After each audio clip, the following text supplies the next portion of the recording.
ईशानां जगतोऽस्य वेङ्कटपतेर्विष्णोर्परां प्रेयसी तत्वक्षस्थलनित्यवासरसिकां तक्षान्तिसंवर्धिनी पद्मालङ्कृतपाणिपल्लवयुगां पद्मासनस्तां श्रियम् वात्सल्यादिगुणोज्ज्वलां भगवतीं वन्दे जगन्मातरम्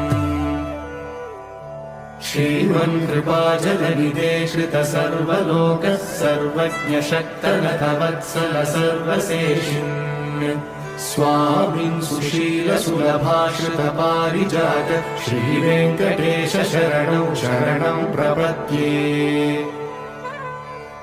श्रीमन्कृपाजलनिधे श्रितसर्वलोकः सर्वज्ञशक्तनतवत्सल सर्वशेषिन् स्वामिन् सुशीलसुलभाश्रितपारिजात श्रीवेङ्कटेश शरणं शरणं प्रपद्ये।